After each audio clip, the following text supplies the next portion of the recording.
Saudara-saudara kaum muslimin rahimakumullah, sebagai bangsa kita tengah menghadapi berbagai bencana, baik di bidang ekonomi maupun di bidang politik. Adalah potret kehidupan sehari-hari. Kita menyaksikan peristiwa-peristiwa yang memilukan dan memalukan. PHK terjadi di mana-mana, pengangguran meningkat, harga-harga membumbung tinggi, daya beli rakyat semakin lemah. Sementara di bidang politik, kejadian-kejadian memberikan indikasi bahwa persatuan dan kesatuan kita sebagai bangsa dewasa ini tengah berada dalam ujian yang berat. Pada jumpa kita kali ini, tanpa bermaksud untuk mencari kambing hitam dari bencana yang kita hadapi, saya ingin menyampaikan sebuah hadis yang diriwayatkan oleh Imam At-Tabarani dari Ibnu Abbas bahwa Rasulullah sallallahu alaihi wasallam bersabda, "Khamsun bi khamsin." Ada 5 perkara yang dapat menimbulkan 5 macam bencana. Mari kita renungi hadis ini satu demi satu sebagai bahan introspeksi buat kita semua dalam menghadapi bencana yang tengah berlaku sekarang ini. Yang pertama, manaqasa qaumul ahda illa sullita alaihim aduwwuhum. Apabila suatu kaum sudah mengingkari janjinya, maka mereka pun akan dikuasai oleh musuh-musuh mereka. Sederhana saja nampak kalimat dalam hadis ini. Apabila orang sudah mengingkari janji, mereka akan dikuasai oleh musuh-musuh mereka sendiri. Dan musuh kita yang paling utama saat ini adalah kemiskinan dan kebodohan. Kenapa itu terjadi? Karena kita mengingkari janji kita sendiri. Di saat awal-awal berdirinya Orde Baru, kita pernah berjanji untuk melaksanakan Pancasila dan Undang-Undang Dasar 45 secara murni dan konsekuen. Kita berjanji bahwa kita akan menegakkan pemerintah yang bersih dan berwibawa. Itu semua pada permulaannya. Waktu demi waktu berjalan, kita lupa dengan janji yang kita ucapkan itu. Ketuhanan yang Maha Esa kita ucapkan, tapi kesetanan yang luar biasa yang kita lakukan. Kemanusiaan yang adil dan beradab yang kita dengungkan, tetapi kemanusiaan zalim dan biadab yang kita praktekkan. Sederhana saja saudara, hampir setiap pejabat pada posisi-posisi kunci, di awal-awal ia memangku jabatan itu, biasanya ia mengucapkan sumpah dengan lafaz demi Allah bahwa dalam melaksanakan jabatan ini saya tidak akan menerima hadiah atau pemberian dalam bentuk apapun. Itu pada permulaannya. Lama-lama rupanya hadiah itu asik juga, mulai diterima. Lama-lama dirasa kurang, mulai menagih. Dan akhirnya terjadilah praktek yang disebut suap menyuap, semir menyemir, dan lain sebagainya. Kalau ini sudah menjadi kenyataan, bagaimana kita mau menegakkan pemerintah yang bersih dan berwibawa? Undang-Undang Dasar 45 menyatakan bahwa bumi, air, dan seluruh kekayaan negara dikelola oleh negara bagi sebesar-besar kemakmuran rakyat. Yang terjadi adalah bahwa kita merasa mewakili rakyat untuk menikmati harta dan kekayaan negara, sehingga rakyat banyak tidak bisa ikut menikmatinya. Menumpuklah harta itu sehingga terjadilah pepatah, gunung ditimbun, sumur digali. Yang kaya semakin kaya, yang miskin semakin terpuruk. Kita ingkar dengan janji yang kita ucapkan di awal-awal kita bergerak. Kita ingkar dengan janji pada saat kita mengatakannya dengan menyebut nama Allah, dengan mempertaruhkan nama Tuhan, sehingga pada akhirnya jabatan pun mengalami tender. Sudah menjadi rahasia umum, orang mau jadi lurah mesti mengeluarkan uang, mau jadi camat, mesti mengeluarkan uang, mau jadi wali kota, bupati, bahkan gubernur, itu ada pasarannya. Secara logika, kalau orang memperoleh satu jabatan karena banyak mengeluarkan uang, tentu pada saat ia mengeluarkan uang, ia sudah punya pemikiran, modal pasti pulang, modal pasti kembali. Kalau orang memperoleh suatu jabatan karena banyak mengeluarkan uang, maka langkah pertama yang dia lakukan setelah memangku jabatan itu ialah bagaimana uang bisa kembali, bagaimana modal bisa pulang. Kalau modal sudah pulang, pikiran berikutnya bagaimana supaya dapat untung. Lalu kapan mau bekerja untuk kepentingan rakyat, itu nomor 18.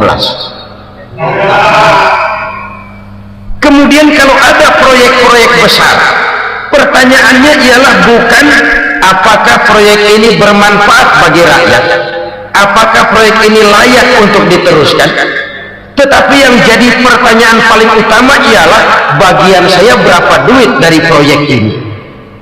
Kita bisa lihat proyek mega proyek lahan 1 juta hektar di Kalimantan Tengah, triliunan rupiah, dan proyek itu gagal. SD Impres bulan ini diresmikan, bulan depan retak. Jembatan-jembatan bulan ini gunting pita, bulan depan runtuh. Kita ingkar dengan janji, kita berkata kita bekerja untuk kepentingan rakyat, tapi kita tidak pernah mengenal rakyat itu. Apabila suatu kaum sudah mulai mengingkari janji, maka mereka akan dikuasai oleh musuh-musuh mereka. Akibatnya tersusunlah barisan-barisan sakit hati yang makin lama makin menjadi bola salju, menggelinding membesar, dan kemudian terjadilah hal-hal yang tidak kita inginkan lagi. Apabila suatu kaum sudah mengingkari janji, maka mereka akan dikuasai oleh musuh-musuh mereka. Ini penyebab bencana yang pertama. Kita tidak konsekuen. Tadinya kita dengan lantang teriak-teriak berantas korupsi, ganyang korupsi, pada waktu kita belum mendapat kesempatan. Setelah kita naik punya kesempatan, rupanya korupsi enak juga dirasa. Terjadi pergeseran nilai, orang luntur, kehilangan idealisme awal. Lalu untuk menghibur diri, menutup kesalahan, kita gunakanlah pepatah bahwa tidak ada gading yang tak retak, bahwa kita harus mikul tur mendem jeruk. Itu semua cuma sebagai dalih agar kesalahan kita tidak dibicarakan orang lain, padahal kita sendiri yang mengingkari janji. Kita yang keluar dari komitmen awal kita berjanji melaksanakan Pancasila dan Undang-Undang Dasar 45 dengan murni dan konsekuen. Kita berjanji untuk menegakkan pemerintah yang bersih dan berwibawa, namun dalam kenyataannya itu tidak kita laksanakan dengan sebagaimana mestinya. Kita bergeser, kita mengalami proses degradasi, peluncuran nilai, dan akhirnya terbentuklah barisan-barisan sakit hati yang semakin lama semakin membesar itu. Kita harus introspeksi. Memang kalau zaman sedang susah, biasanya kambing hitam laris, tukang kompor gentayangan. Itu dari dulu selalu mencari kambing hitam. Karena itu kita tidak bicara orang, kita tidak bicara siapa yang salah, kita bicara sistem, dan sistem itu bisa mengena siapa saja.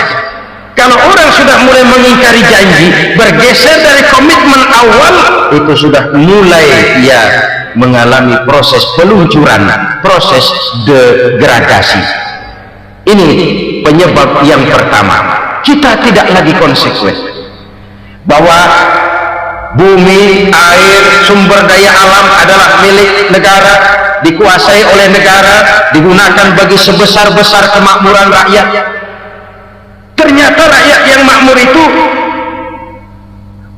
tidak merupakan gambaran yang menyeluruh dari rakyat kita.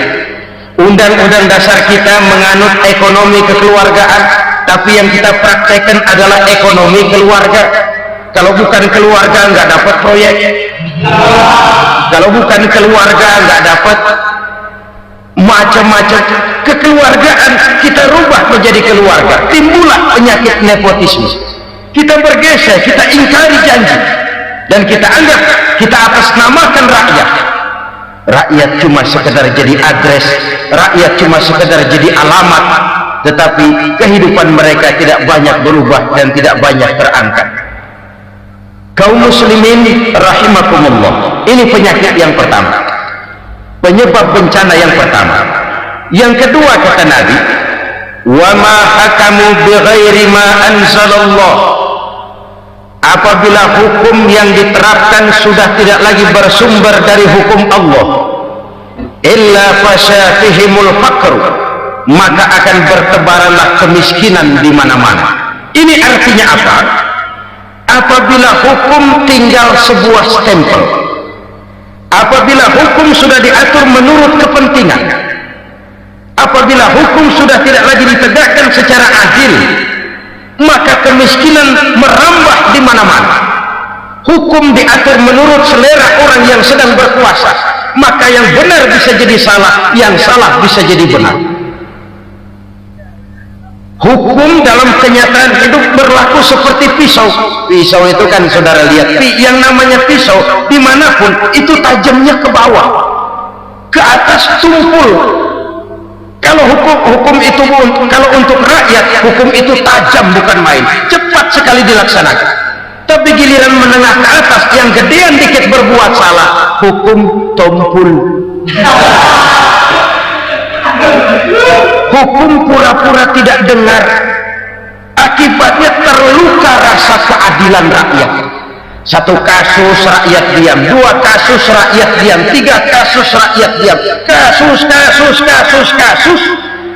terakumulasi di hati rakyat, luka rasa keadilan, dan itu menjadi sumber bencana. Penjarahan kita tidak setuju itu, tapi kita harus melihat kausalnya. Itu kan tidak berdiri sendiri, itu kan karena terlukanya rasa keadilan rakyat, melihat kesempatan ini tidak merata. Kalau rakyat ini yang ngajukan kredit ke bank, walaupun jumlahnya cuma jutaan, ratusan ribu, susahnya 17 setan. Tapi ada orang-orang tertentu yang agunannya palsu, jaminannya palsu, bawa kata belece, bukan cuma miliaran, triliunan kredit bisa keluar. Terluka rasa keadilan, hilangnya kesempatan. Rakyat cuma dapat kesempitan, jarang dapat kesempatan. Dari lukanya rasa keadilan ini, memang ya entah lipstick, entah basa-basi, dibentuklah tim ini, dibentuklah badan pengawas ini, dibentuklah tim ini. Kalau membentur tahu, hancur tahu. Tapi kalau tim yang dibentuk membentur karang, bukan karangnya yang hancur biasanya, timnya yang bubar. Kenapa? Yang dibentur batu karang yang sangat keras. Kita main-main dengan hukum, kita tidak konsekuen dengan hukum, luka rasa keadilan, dan itu terakumulasi. Tamsil rakyat tahu, terakumulasi, menguap begitu saja. Kasus-kasus lain rakyat tahu, menguap begitu saja. Ketidakadilan terakumulasi, mengendap di hati rakyat, menunggu ledakan. Pada saat sungguh meledak, rakyat tidak bisa dibendung lagi. Oke, kita tidak setuju dengan penjarahan, tapi jangan melihat itu sebagai peristiwa yang berdiri sendiri. Kenapa itu terjadi? Kausalnya kenapa? Oke, kita tidak setuju memang, tapi yang dijarah oleh rakyat kan memang cuma untuk perut, yang dijarahkan beras, yang dijarahkan televisi, yang dijarahkan kulkas yang masih bisa dihitung, yang memang real untuk kebutuhan rakyat. Penjara berdasi kepala botak yang menguras uang rakyat habis-habisan, enak saja melenggang dalam kehidupan ini. Makin terluka rasa keadilan rakyat. apabila hukum yang diterapkan sudah menyimpang dari keadilan yang diajarkan Allah, fasyafihimul fakru, bertebaranlah kemiskinan. Aneh, memalukan, memilukan. Sebuah negara agraris yang katanya pulaunya hijau royo-royo, gemari palau jenawi toto tentem kertora harjo, yang tahun 93 pernah mendapat penghargaan dari FAO, Badan Pangan Sedunia, sebagai negara yang berhasil dalam swasembada pangan. Sekarang ini kita terpaksa betul beli beras dari Vietnam, beli beras ke Kamboja, beli kedelai dari Kamboja. Kenapa? Lahan sawah kita habis ditanami pabrik. Teknologi kita, teknologi loncatan yang non-applied, tidak terpakai oleh kita. Lantas lahan yang tidak bisa kita tanami, kita paksakan lahan-lahan gambut menjadi tanah pertanian yang subur dengan biaya triliunan, dan kita gagal. Kita cari jarum dan kapak hilang. Kita mau jadi negara industri dengan loncatan teknologi yang maju, kita lupakan pola pijak kita sebagai negara agraris, dan akhirnya kita kecolongan. Lihatlah dewasa ini, rakyat kita antri sembako di mana-mana. Di sebuah negara agraris, ketidakadilan melahirkan kemiskinan, kemiskinan moral dan kemiskinan material.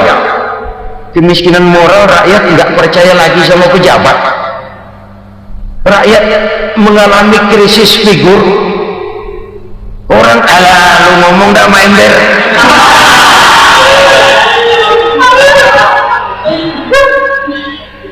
Penataran yang menghabiskan biaya miliaran itu melahirkan pejabat-pejabat korup. Pengawasan yang menghabiskan biaya miliaran itu ternyata impoten, mandul. Kemiskinan moral. Jujur saya berkata, saudara-saudara, setelah pintu reformasi dibuka, itu yang masuk memang macam-macam.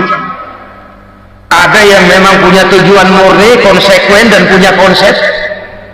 Ada yang nunggu di tikungan, begitu mobil lewat nyamber pintu, berangkat ikut reformasi.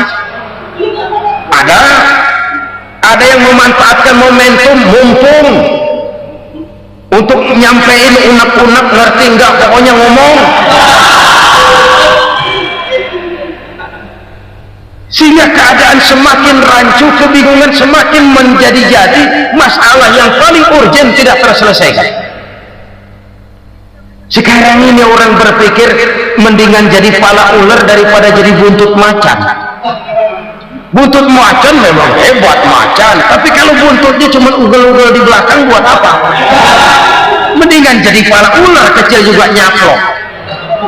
Artinya ya biar kecil juga, kalau punya partai kan gagak. Lalu rame-rame bikin partai kayak bikin arisan. Orang makin mengalami dislokasi.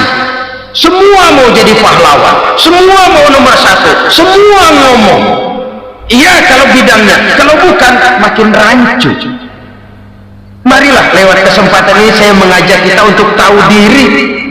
Biarkan politisi ngomong politik, biarkan ekonom menata ekonomi, biarkan praktisi bicara soal hukum, biarkan rakyat munajat, istighfar, mohon pertolongan Allah. Tahu diri kita. Kalau memang ayam, kukuruyuk aja dah. Kalau memang kucing, ayo ngeong. Kalau kambing, silahkan ngembe. Udah tahu ayam, ngeong bunyinya. Suaranya palas, orang nggak ngerti, bingung, makin menjadi-jadi. Ibarat kesebelasan sepak bola bangsa kita sekarang ini, rame-rame mau bikin gol, kiper ikut nyerang sekarang. Memilukan dan bahkan memalukan.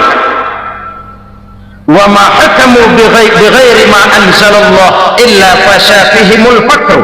Kalau hukum yang diterapkan sudah menyimpang dari keadilan yang diajarkan Allah, bertebaranlah kemiskinan di mana-mana. Coba sekarang ini yang punya duit bingung, apalagi yang kagak punya duit. Yang pengusaha gede ngeluh, apalagi yang pengusaha pas-pasan. Yang kagak punya beras, yang punya beras saja masih bingung, apalagi yang nggak punya beras.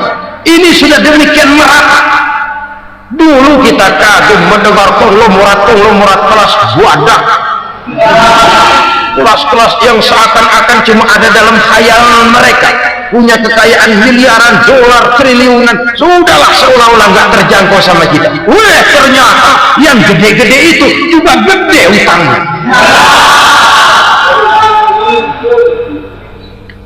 Dan rontok satu demi satu.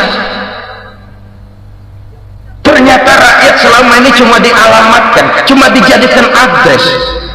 Rakyat yang tidak banyak ngerti persoalan ini harus menanggung hidup ini begini berat, harus menanggung beban hidup ini begini tinggi, daya beli semakin lemah, semakin terpuruk dan terpuruk, sedang keadaan belum juga banyak berubah. Yang hutang sama luar negeri itu kan bukan rakyat kecil, Ciano. Yang banyak nyimpen dolar juga kan Ciano. Rakyat kecil bocah kampung mah jangankan nyimpen dolar, ngelihat juga tumben. Kemana kita mesti bercermin? Sekali lagi saya mengatakan maaf, kita tidak bermaksud mencari kambing hitam. Karena itu kita tidak bicara orang, kita bicara sistem, kita bicara keadaan. Beginilah yang dikatakan Nabi, penyebab timbulnya bencana, hukum yang ditegakkan tidak lagi berorientasi kepada keadilan, tapi berorientasi kepada kepentingan. Akhirnya bentuk hukum seperti pisau, tajam ke bawah, tumpul ke atas. Hukum cuma buat rakyat kecil, tetapi kelompok menengah ke atas kadang-kadang kebal dari perlakuan hukum. Maka bertebaranlah kemiskinan. Iya, kemiskinan moral berupa lukanya rasa keadilan. Kalau rasa keadilan terluka, orang kan nunggu kesempatan, saudara. Iya, dia nggak bisa ngomong, iya dia nggak sanggup action, iya dia nggak bisa tunjuk rasa, tapi hatinya kan kapan ada kesempatan, kapan ada waktu, tunggu. Hatinya mesti begitu, sehingga begitu ada kesempatan terjadilah hal-hal yang tidak terhindarkan. Dan itu ekses, bukan reformasi. Jangan seperti sebuah dialog saya dengan seorang abang beca. Saya bertanya, bang, ya, abang tahu nggak reformasi? Tahu, Ustaz. Apa? Pembakaran. Terus penjara, lalu perkosaan. Itu reformasi. Itu yang saya lihat. Nah, itu yang dia lihat. Saya tentu tidak menyalahkan abang beca kita, karena memang itu yang dia lihat dan sejauh itu wawasannya. Tapi ini indikasi bahwa banyak rakyat kita yang belum bisa menggunakan kebebasan secara bertanggung jawab. Padahal kebebasan tanpa tanggung jawab tirani. Sebuah contoh gampang-gampangan. Saya beli radio, saya setel di kamar saya, lalu saya bilang, ini radio gue, yang beli gue, pakai duit gue setel di kamar gue, sekeras-kerasnya, gak ada urusan sama orang lain. Itu kata saya. Tetapi tetangga saya sebelah rumah kan boleh juga ngomong begitu. Kata tetangga saya, ini mata gue, yang ngantuk gue tidur di kamar gue, kenapa suara radio lu nyampe kemari? Artinya apa ini?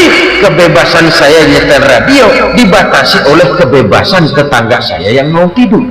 Tidak ada kebebasan mutlak. Kebebasan mutlak tanpa tanggung jawab kembali akan melahirkan tirani, kembali akan melahirkan pemaksaan kehendak. Dan itu lagi-lagi bukan demokrasi. Saudara-saudara kaum muslimin rahimakumullah. Ini penyakit yang kedua, lukanya rasa keadilan, terutama di kalangan rakyat kecil. Itu mengendap menjadi akumulasi dan menunggu giliran kapan bisa dimuntahkan. Dengan kata lain, rakyat udah banyak banget makan yang perutnya jadi enak, nyelam. Kapan nunggu muntahnya? Udah begini banyak akumulasi yang mereka pendam di perut ini, sehingga ketika terjadi kesempatan itu sudah tidak terkendalikan lagi. Kita out of control. Saya tidak mentolerir sikap-sikap kekerasan. Bahkan saya lebih cenderung bahwa kalau di rumah kita banyak tikusnya saja racuni, jangan rumah dibakar. Bahwa ada korupsi, ya, ada kolusi, memang ada nepotisme, tentu. Tetapi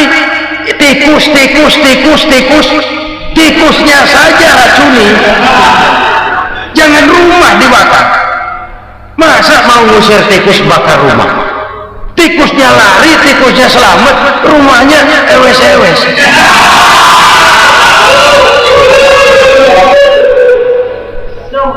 Tikus selamat, rumah nggak punya, masalah nggak terselesaikan dengan sebagaimana yang kita harap. Kita sepakat ini negara hukum, dan di hadapan hukum semua manusia itu sama. Itu prinsip yang diajarkan Allah. Al-musawat bainan nas fi takalifil ahkam. Semua manusia sama dalam berhadapan dengan hukum Allah Subhanahu wa ta'ala. Kalau hukum sudah pandang bulu, itu jelas yang enak yang banyak bulunya. Siapa yang banyak bulunya? Monyet. Kalau hukum pandang bulu, monyet keenakan. Saudara-saudara kaum muslimin rahimakumullah, introspeksi. Mari kita bercermin bagaimana perjalanan hukum selama ini. Kalau introspeksi ini kita temukan, lalu ada upaya untuk memperbaiki diri. Jangan menggunakan tak ada gading yang tak retak, mikul duwul mendem jeruk untuk menutup-nutupi kesalahan orang. Padahal kesalahan itu sedemikian besar. Padahal rakyat kita tiap hari antri sembako. Ada yang sehari sekali makan, ada yang makan sudah bercampur tiwul, ada yang nasi sudah dicampur pisang, balik jadi orok lagi. Macam-macam upaya rakyat untuk menangsal perut ini. Lalu rakyat ditenang-tenangkan, lebih baik puasa Senin Kemis sambil menghadapi krisis ekonomi. Kenapa rakyat yang disuruh puasa? Kenapa bukan pejabatnya yang puasa lebih dulu untuk kemakmuran rakyat? Kalau rakyat yang memang perutnya udah gepeng disuruh puasa, makin gepeng perutnya. Artinya pejabat harus punya sense of politics. Ya, tidak, puasa itu kan tidak cuma Senin Kemis saja. Puasa itu puasa perasaan, puasa menghargai perasaan yang sedang kondisi yang sedang dihadapi oleh rakyat. Bagaimana rakyat yang tengah antri sembako melihat pejabatnya lewat dengan mobil yang harganya sampai 1 miliar. Oh, inilah pemimpin saya. Luka lagi rasa keadilannya. Kita tidak tenang rasa. Puasa dalam artian itu pun akan menolong menegakkan semangat kebersamaan, membentuk semangat kebersamaan. Saudara-saudara kaum muslimin rahimakumullah, penyebab bencana yang ketiga dikatakan oleh baginda Nabi, wala zaharat fihimul fahishatu illa fasha fihimul maut. Apabila kekejian telah merajalela, maka maut bertebaran di mana-mana. Kita renungi butir kalimat dalam hadis ini. Apabila kekejian telah merajalela, maut bertebaran di mana-mana. Begitu murah arti sebuah kehidupan. Penjarahan untuk hal-hal yang kecil tapi sampai mengorbankan nyawa. Apabila kekejian sudah terjadi di mana-mana, maut pun bertebaran. Maut dalam arti berpisah ruh dengan jasad, tapi juga maut dalam arti orang bisa mati karirnya, orang bisa mati usahanya, orang bisa mati kesempatannya, karena perbuatan-perbuatan keji yang selama ini tidak terbendung. Lahirlah teori mafia. Siapa yang kuat dia yang berkuasa, siapa yang lemah dia menjadi mangsa. Proyek-proyek besar yang menang tender itu ya dari itu ke itu saja. Yang pengusaha-pengusaha tidak punya koneksi, tidak bisa bayar komisi, dapat proyek tetelan. Ada dagingnya dikit, namanya juga tetelan. Dagingnya sudah habis disantap oleh meja. Sekian puluh meja dilalui, sekian puluh amplop dikeluarkan. Sehingga yang akhirnya ya tinggal tetelan itu tadi. Maka kualitas pekerjaan pun sudah bukan lagi jadi masalah. Demikianlah mafia-mafia ini bermunculan di mana-mana. Di pengadilan terkenal mafia pengadilan. Hukum bisa dibeli, hukum bisa dipesan menurut kebutuhan sponsor. Mafia peradilan, mafia politik, mafia ekonomi, bahkan mafia agama yang menggunakan agama sebagai kedok, menggunakan agama sebagai dalih, menggunakan agama sebagai topeng untuk melancarkan maksud-maksud politiknya pun tidak tertutup kemungkinan. Apabila kekejian telah merajalela, maut bertebaran di mana-mana. Korupsi, kolusi, nepotisme itu bagian dari kekejian. Kita selama ini kalau mendengar maksiat, itu yang terbayang cuma judi, mabuk, zina, ya itu maksiat. Tapi korupsi, kolusi, nepotisme itu juga maksiat dalam bentuk lain. Kalau ini sudah bertebaran, maka maut terjadi di mana-mana. Jangan bayangkan cuma mati orangnya, itu sih kewajiban. Yang menyakitkan itu orangnya masih hidup tapi dibikin mati, karirnya mati. Kenapa? Karena yang diperlukan bukan cuma orang pinter tapi orang taat. Biar pinter, kalau nggak taat minggir. Biar bodoh, kalau taat bisa nyenangin atasan, bisa nyemur. Kumaha juragan wae ayo nama. Itu yang kadang-kadang dapat penghargaan. Tidak ada prestasi kerja kecuali bikin senang orang di atas. Kita lihat di desa-desa jalan rusak. Kalau ada berita pejabat anak mau turun, jalan rata sekali. Sampai tanah dari mana aja dikeruk buat ngeratain tuh jalan. Pejabat pulang legok lagi jalan. Katanya kita kerja buat rakyat, nyatanya kita cuma melayani atas. Kenapa? Terjadi lingkaran setan. Seperti kata lagu Dul Sumbang itu, mahasiswa takut sama dosen, dosen takut sama dekan, dekan takut sama rektor, rektor takut sama menteri, menteri takut sama presiden, presiden takut sama mahasiswa. Muter balik lagi, lingkaran setan, lingkaran setan. Saudara-saudara kaum muslimin rahimakumullah, kekejian yang merajalela, praktek-praktek mafia yang tertuang dalam kehidupan sehari-hari menyebabkan orang mati karirnya, jasad masih hidup, karir mati, itu menyakitkan. Mati bisnisnya. Rakyat kecil pernah senang ketika cengkeh booming, harganya bagus, rakyat banyak yang pergi haji. Lalu mau ditata, lahir tata niaga cengkeh, malah amburadul. Harga cengkeh jatuh, petani cengkeh kecil menjerit. Siapa yang untung? Segelintir orang. Masihkah kita pakai atas nama rakyat untuk kepentingan nasional, padahal yang nyanyi cuma segelintir orang? Masihkah kita mau bohongi rakyat ini dengan mobil nasional tapi bikinan Korea?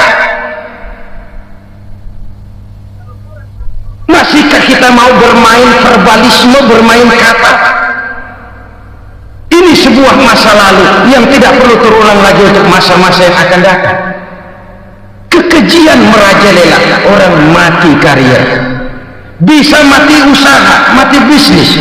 Usahanya maju, dirangkul, hancur. Usahanya maju, dipukul, hancur, tenggelam. Bahkan yang memilukan dan memalukan badan-badan usaha milik negara itu dikebiri sedemikian rupa sehingga tidak menghasilkan hal-hal yang bermanfaat buat negara.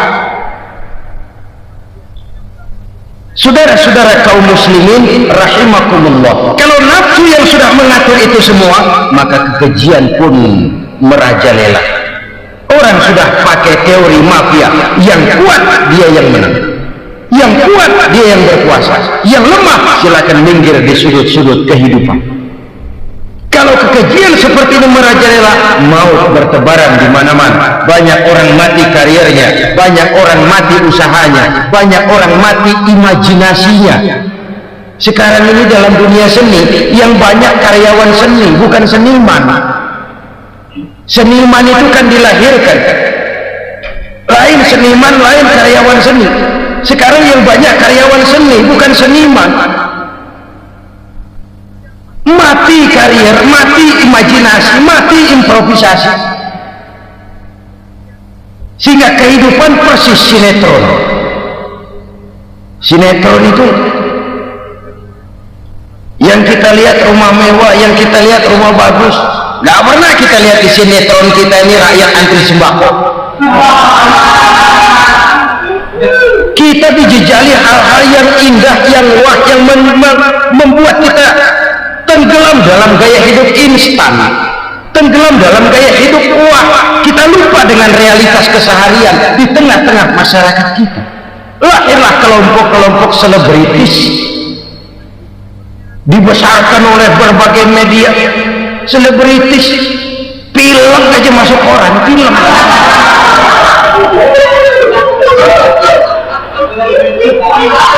Rakyat yang pingsan antri beras nggak masuk koran, rakyat yang semaput antri minyak nggak masuk koran, selebritis panok masuk koran.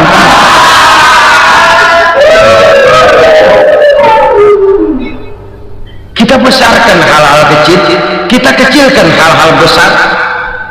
Kenapa? Kita mengejar oplah, kita profit oriented, tidak lagi berorientasi kepada realitas hidup yang kita hadapi ini. Kalau kekejian sudah merajalela, kata Nabi, maka maut bertebaran di mana-mana.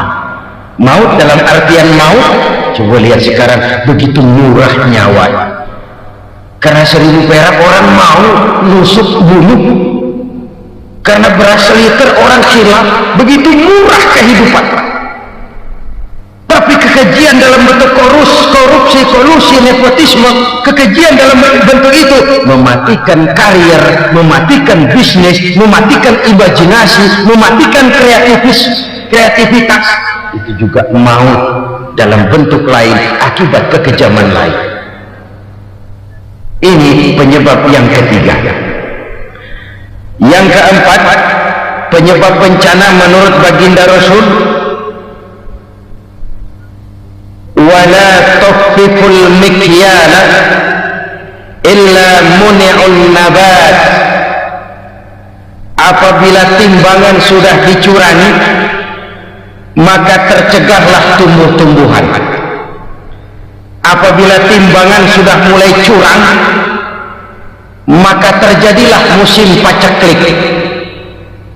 Apabila bisnis sudah bergaya mafia tadi itu, kecurangan-kecurangan terjadi, tender di balik pintu, yang dimenangkan cuma kelompok-kelompok yang bisa memberikan presentasi yang besar, muni'un nabat, terjadilah paceklik. Paceklik, panen gagal, wereng ya wereng, kemarau panjang, it's okay, air sulit, iya, tetapi kan semua itu ada yang ngatur. Kemarau ada yang ngatur, belalang itu ada yang ngatur, air itu juga ada yang ngatur. Yang ngatur itu yang serba mahal. Kalau ia murka melihat kecurangan timbangan, Allah itu kalau murka kan gampang saja, tinggal komandoin balang, lang, hancurin pesawat. Konvoy belalang, konvoy. Allah tinggal ngutik angin El Nino, mampir lo ke Indonesia. Hujan gak turun-turun, kemarau panjang. Jadi kalau musim kemarau kan namanya anginnya El Nino. Kalau musim hujan anginnya namanya La Nina. Cakep namanya, kejem orangnya. Saudara lihat Cina sekarang sedang kena La Nina, banjir besar, ribuan orang meninggal. Dia mah ribuan mati kagak berasa, rakyatnya miliaran. Bangladesh lagi ngalami La Nina, India lagi ngalami La Nina. Angin, hujan, kemarau, belalang itu kan ada yang ngendaliin. Kuncinya bukan di belalangnya, kuncinya bukan di peredaran matahari berputar, kuncinya di atas yang mengatur semua. Kalau timbangan sudah mulai curang, pengusaha sudah nggak mau jujur, apa nggak bikin perut jadi mual. Begitu rakyat antri sembako pingsan nggak dapat beras, sementara beras ditumpuk-tumpuk sampai membusuk. Kemana hati nuraninya? Kemana akal pikirannya? Kemana mereka yang berbuat atas nama rakyat tapi melihat rakyat susah tidak tergerak hatinya?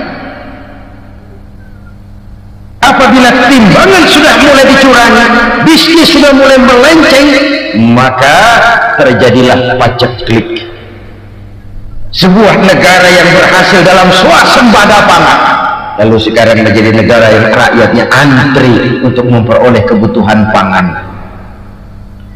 Saudara-saudara kaum muslimin rahimakumullah, ini intinya adalah kecurangan. Kalau kecurangan sudah terjadi di mana-mana, dan ini milik siapa saja, bukan soal tempat, bukan soal jabatan, soal manusianya, SDM-nya. Kecurangan tidak cuma terjadi di kantor, di masjid bisa terjadi kecurangan. Korupsi tidak hanya bisa terjadi di kantor, di madrasah bisa ada korupsi. Faktor manusianya, ini soal SDM. Kecurangan yang besar tentu besar lagi kerugiannya. Kecurangan yang kecil, kecurangan sehari-hari, pedagang-pedagang kecil mengurangi timbangan, barang yang buruk dikatakan baik, yang baik dikatakan buruk, itu merugikan perorangan. Kecurangan yang besar merugikan bangsa dalam bentuk total, dalam bentuk seutuhnya. Nah, kecurangan-kecurangan seperti ini rakyat kan lihat, rakyat kan tahu, dan itu kembali terakumulasi di sini, pegel. Dan jangan lupa, rakyat yang nggak ngomong itu, rakyat yang nggak bersuara itu, batinnya menjerit, jeritannya menggoncang aras, dan itu didengar Allah. Yadullah fawqal jamaah, kata Nabi, tangan Tuhan di atas orang banyak. Jeritan hati rakyat menggoncang aras. Rakyat yang terlalu banyak dizolimi, rakyat yang terlalu banyak dirugikan, ya rakyat yang terlalu banyak di atas namakan, menjerit batinnya, menggoncang aras, dan Allah bisa menggerakkan apa saja untuk membuat satu situasi. Allah bisa menggerakkan apa saja untuk membuat satu situasi. Saudara-saudara kaum muslimin rahimakumullah, ini faktor yang ketiga, timbulnya kecurangan. Faktor yang keempat maksud saya. Yang kelima, penyebab timbulnya bencana menurut baginda Nabi, wala muni'uz zakat wala muni'uz zakat illa hubbisa anhumul qatr. Apabila zakat enggan dibayar, maka tercegahlah qatrun. Qatrun ini kalau bahasa kita sembako. Maka tercegahlah kebutuhan-kebutuhan yang kita perlukan. Nih, kita tidak meragukan bahwa yang kita tuju adalah masyarakat yang adil dalam kemakmuran dan makmur dalam keadilan. Nah, antara kemakmuran dan keadilan ini memang sering tidak bisa berjalan seiring. Pada saat kemakmuran kita kejar, ekonomi kita pacu, ada nilai-nilai keadilan yang tertinggal. Pada saat nilai keadilan kita tegakkan benar-benar, ada unsur-unsur kemakmuran yang terabaikan. Oke, kita bisa mengatakan kasus. Oke, kita bisa mengatakan itu sebagian kecil. Tapi kalau sebagian kecil, lama-lama kan jadi sebagian besar. Oke, kita mengejar kemakmuran. Pertanyaannya, kemakmuran untuk siapa? Oke, kita berikan kelompok tertentu kue yang besar dengan harapan nanti dia bagiin kuenya kepada yang kecil-kecil. Tapi kenyataan mereka yang dapat kue besar akhirnya malah lupa diri dan lupa daratan. Mau makin besar, malah memeras yang kecil-kecil ini. Sekarang kan yang kecil modal yang besar.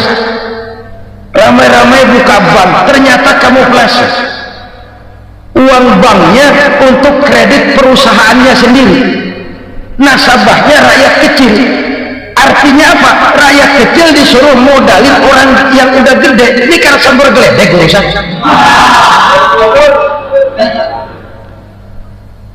Ini kan permainan apa lagi?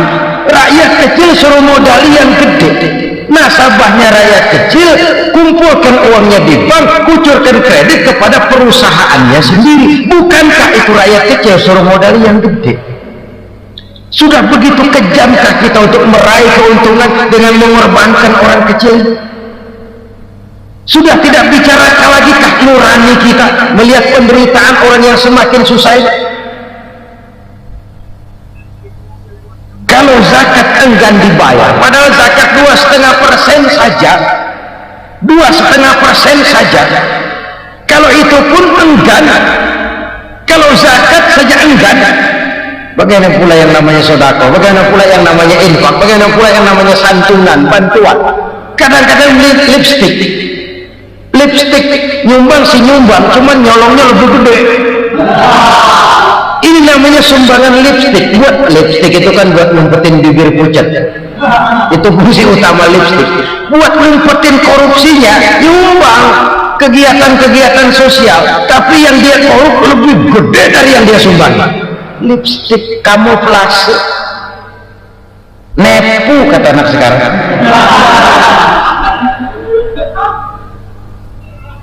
Saudara-saudara kaum muslimin rahimakumullah, demikian berat kewajiban zakat ini sampai di zaman Sayyidina Abu Bakar pernah keluar komando perangi orang yang enggan membayar zakat. Perangi, karena fungsi zakat adalah menjembatani antara si kaya dengan si miskin. Bahwa ada kemiskinan itu Qur'ani. Allah menyatakan, aku melebihkan rezeki sebagian kamu dari yang lain. Ini kan kesenjangan. Allah melebihkan rezeki sebagian kamu dari yang lain. Ada itu, tetapi itu berjalan secara nature. Nah, kalau direkayasa, yang kaya semakin kaya, yang miskin semakin terpuruk, yang sudah besar dapat proyek besar, yang kecil dapat tetelan. Ini kan rekayasa namanya. Kesenjangan yang direkayasa ini yang kita harus kikis. Nah, fungsi zakat menjembatani dari sisi sosial. Dari sisi pribadi, Nabi berpesan, zakku amwalakum biz zakat, bersihkan hartamu dengan zakat.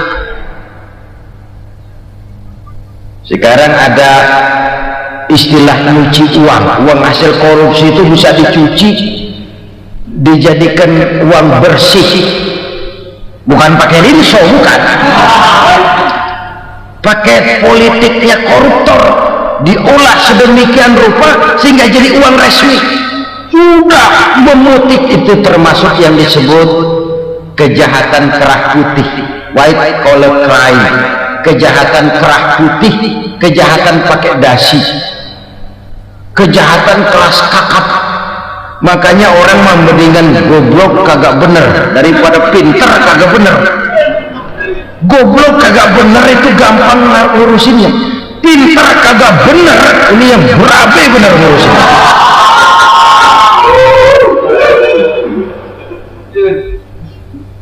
Kita bukan cuma perlu orang pintar kok di zaman sekarang, kita perlu orang-orang bener yang punya komitmen, yang sesuai kata dan perbuatan, yang bisa merasakan apa yang dirasakan oleh rakyat, yang punya sense of politik yang tinggi, yang peka, yang penuh keterbukaan, yang punya wawasan dan pandangan jauh ke depan. Dari sisi pribadi, zakat itu membersihkan harta kita. Ya, dia tercampur dengan yang syubhat, dia bahkan mungkin tercampur dengan sedikit-sedikit yang haram. Itu zakku amwalakum bizakat, bersihkan hartamu dengan zakat itu. Pada sisi sosial ia menjembatani, pada sisi pribadi ia membersihkan harta kita. Karena itu kalau kita berdoa minta rezeki, syarat rezeki itu halalan thayyiban wasi'an, nggak pernah kurang dari 3 itu. Halal, bagus, banyak. Halal, bagus, tapi sedikit, susah ngaturnya. Halal, banyak, tapi kurang bagus, buat apaan? Bagus, banyak, tapi haram, nggak ada artinya. Sebab kata Imamul Ghazali, kalau kau terlalu suka memakan makanan yang haram, dikunyah masuk ke dalam perut besar, digiling oleh perut besar, menghasilkan energi, menggerakkan sel-sel pembuluh saraf, kau juga akan cenderung berpikir yang haram. Kalau sudah cenderung berpikir yang haram, perbuatan pun akan mengarah kepada perbuatan-perbuatan yang haram. Dulu waktu kelompok Jimbaran 200 konglomerat Indonesia kumpul, dihimbau supaya sekian persen kasih pengusaha lemah. Itu kan cuma sekedar belas kasihan, tidak banyak menolong keadaan. Dan bukan itu yang diperlukan pengusaha-pengusaha kecil. Yang diperlukan adalah berikan kami kesempatan seperti mereka dapat kesempatan. Berikan kami peluang seperti mereka juga dikasih peluang. Kalau cuma dikasih 100 juta, 200 juta hari ini, usaha kami nggak ada prospeknya, peluang kagak ada, kan sama juga bohong. Diceburin ke kali, disuruh berenang, tangan diikat, mendingan mampusin ketahuan. Ayo berenang, berlomba, tangan diikat, kaki diikat, sama saja nyuruh mati. Jadi jangan kasih ikannya, kasih kairnya. Yang diperlukan pengusaha kecil menengah ke bawah itu bukan cuma sekedar belas kasih dari konglomerat besar. Berikan kami peluang seperti mereka juga dapat peluang. Berikan kami kesempatan seperti mereka dapat kesempatan. Berikan kami kredit dengan kemudahan seperti mereka juga kalau minta kredit begitu mudahnya. Menciptakan peluang dan kesempatan, pemerataan, bukan menciptakan manusia Indonesia dengan standar ekonomi yang sama. Semua rumahnya harus sama, semua punya mobil. Itu sih kebersamaan bebek. Bebek, coba lihat bebek, satu ngalor semua, satu ngidul semua. Kebersamaan bukan itu. Kebersamaan adalah menciptakan peluang. Kalau yang kaya bisa semakin kaya, kenapa yang miskin tidak bisa ikut naik jadi sedikit kaya? Kalau pengusaha yang sudah kuat bisa bertambah menjadi kuat dengan proyek mega proyek, kenapa yang menengah tidak bisa ikut menjadi kuat? Dan kenapa kekejian itu merajalela? Kita dengar lewat berita-berita PLN tekor, PLN utang. Kenapa? Dia beli listrik dari swasta yang belinya lebih mahal daripada penjualannya. Artinya dia beli listrik dari perusahaan listrik swasta, dia jual kepada rakyat lagi. Harga jualnya lebih murah daripada dia beli kepada swasta. Kenapa? Ada tekanan lagi tuh, biasa siklus lagi, hukum Boyle, atas neken paling bawah gepeng. Ya kita nih rakyat kecil emang nasibnya gepeng-gepeng terus.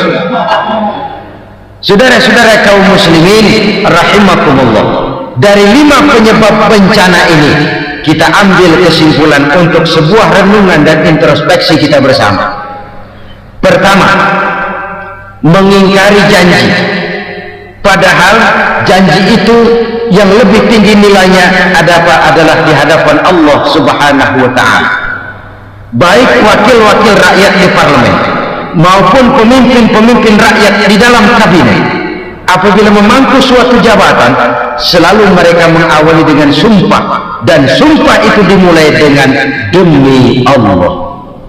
Sadarkah kita pada saat itu kita ucapkan bahwa kita sudah mempertaruhkan Allah untuk jabatan yang kita pegang? Kita sudah mempertaruhkan nama Allah untuk posisi yang dipercayakan kepada kita. Sadarkah kita bahwa menyia-nyiakan itu satu dosa yang sangat besar, yang tidak hanya kepada Allah tetapi juga kepada rakyat yang kita wakili, kepada rakyat yang kita pimpin. Cukuplah sudah rakyat dijadikan adres, umat dijadikan alamat sebagai numpang. Marilah kita kembali kepada komit awal dengan jujur kepada janji kita sendiri. Lalu yang kedua, kekejian, baik berupa korupsi, kolusi, nepotisme, dan perbuatan-perbuatan lain akan melahirkan kemiskinan. Kekurangan pangan bukan satu-satunya yang menyebabkan rakyat menderita. Lukanya rasa keadilan terakumulasi di hati rakyat, dan jeritan hati rakyat mengguncang aras. Kalau Allah murka, Allah bisa melakukan apa saja untuk menciptakan suatu kondisi. Faktor yang ketiga adalah praktek mafia, menebarkan maut. Orang yang mati jasad dan rohaninya, maupun orang yang mati kariernya, mati kejujurannya, mati usahanya, mati imajinasinya, hilang kreativitas kita sebagai bangsa. Faktor yang keempat, kecurangan-kecurangan di bidang usaha, di bidang tender, mengandalkan menjual kekuasaan. Dan memang repot kalau penguasa jadi pengusaha.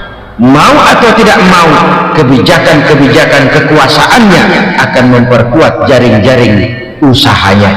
Dan pada saat itu objektivitas sulit ditemukan lagi. Lalu yang kelima, keengganan membayar zakat, menumpuknya kekayaan negara pada kelompok-kelompok tertentu. Ini akan melahirkan paceklik yang berkepanjangan. Menumpuknya kekayaan dan harta negara pada kelompok-kelompok tertentu akan melahirkan paceklik dan miskinan yang berkepanjangan. Marilah kita sadar, marilah kita merenung bahwa keengganan kita membayar zakat menciptakan pemerataan pada akhirnya akan menjadi musibah buat kita semua. Saudara-saudara kaum muslimin rahimakumullah, sekian dulu jumpa kita kali ini. Mudah-mudahan yang saya sampaikan dari hadis riwayat Imam Tabrani ini menjadi bahan introspeksi buat kita semua. Tidak akan seorang muslim jatuh 2 kali di tempat yang sama. Semua merupakan pelajaran untuk kita jadikan introspeksi guna menata hari esok yang lebih baik daripada hari ini. Reformasi harus terus berlanjut, tidak bisa dan tidak perlu dikendalikan, tapi harus tetap dengan landasan akhlakul karimah sesuai dengan budaya kita sebagai bangsa. Terima kasih atas perhatian saudara, mohon maaf atas segala kekurangan. Jumpa lagi lain kesempatan insyaallah.